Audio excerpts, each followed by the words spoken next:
KV, let's start our last regular Magic Tree House book, number 28, High Tide in Hawaii by Mary Pope Osborne. Wonder if everything's going to have a happy ending. We'll have to see. Chapter 1, A Ship. Jack and Annie were sitting on their porch reading books. Jack was reading about gorillas. Annie was reading about pilgrims. Suddenly, Annie closed her book. She looked up into the sunset. "Hey," Annie said with a smile. Jack looked over at her. "It's back," she said, jumping up. "Oh man," breathed Jack. He knew she was talking about the Magic Tree House, and he could always tell when it was back. Jack closed his book and stood up. "We're going to the woods," he called through the screen door. "There's something we have to check on." "Be back before dark," their mom said.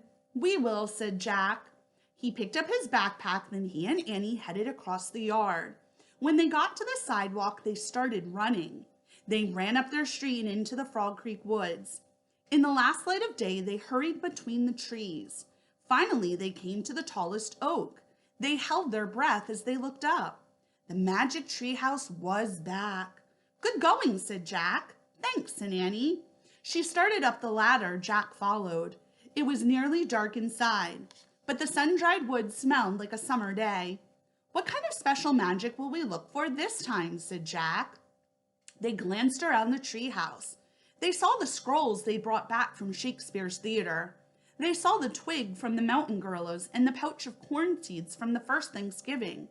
"There," said Annie. She pointed to a book in the corner. A piece of paper was sticking out of it.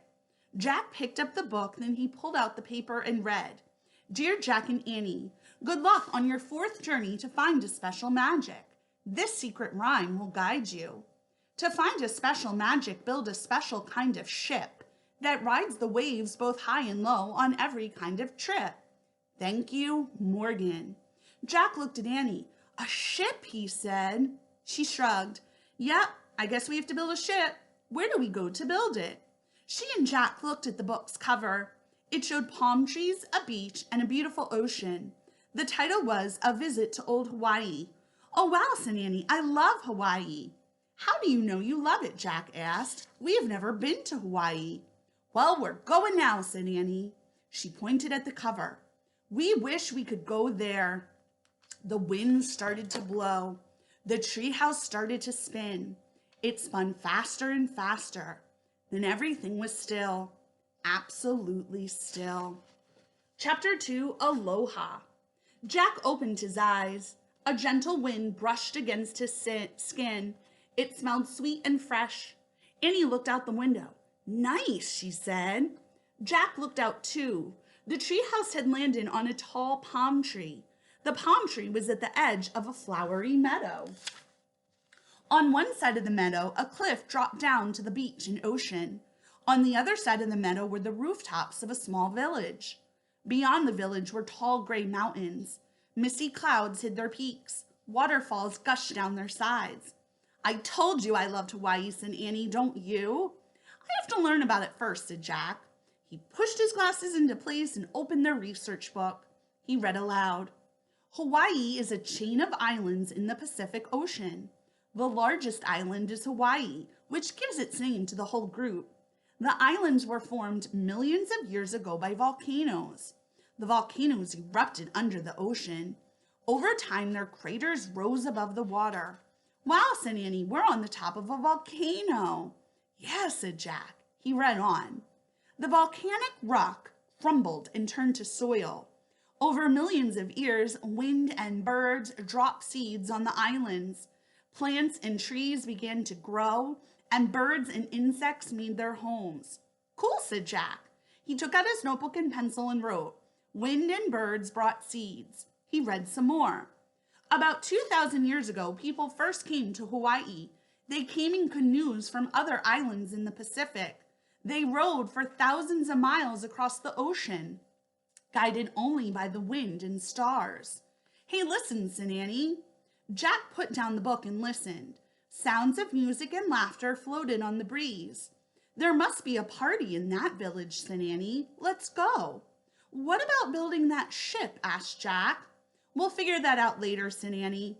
Let's meet some people at the party. Maybe they can help us. She started down the ladder. Jack heard a whoop of laughter in the distance. The party does sound fun, he thought. He packed up his things and followed Annie down to the ground. The sun was low in the sky. They walked through the meadow toward the village. Everything was bathed in a golden red glow. Oh man, breathed Jack. There was beauty everywhere. Purple flowers shaped like bells, white flowers that looked like stars, tall feathery ferns, green spiky plants, big orange and black butterflies, and tiny yellow birds. When they got close to the village, they saw an open area filled with people. Jack and Annie slipped behind a palm tree. They peeked out at the party. There were about 50 people, including grown-ups, teenagers, and little kids. They were all barefoot and wore wreaths of flowers around their necks. A woman was chanting. Her words rose and fell like waves. She chanted about a volcano goddess named Pele. While she chanted, other people played music. Some blew on pipes that looked like flutes. Others shook gourds that sounded like baby rattles.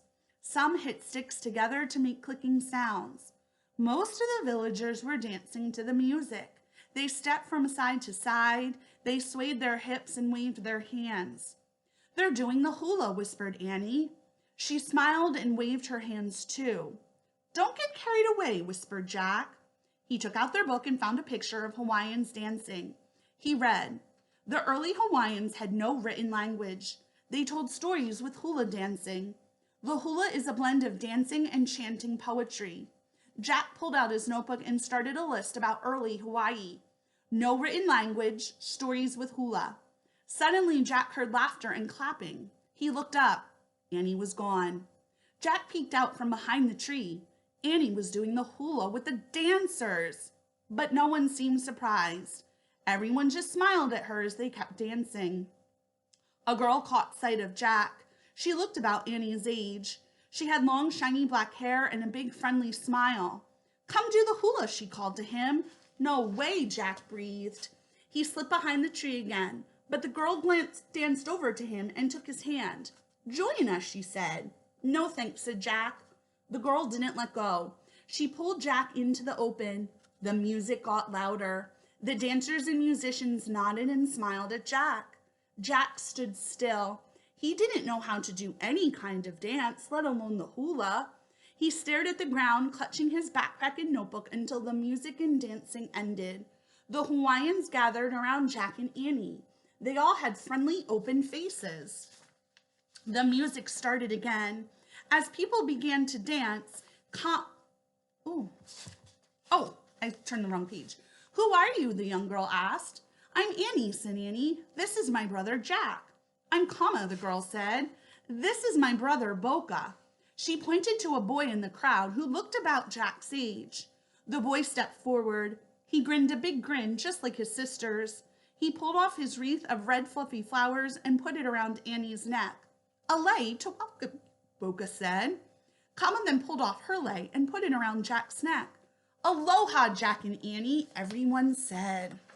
All right, we'll have to keep reading tomorrow to find out what adventure Jack and Annie are going to go looking for.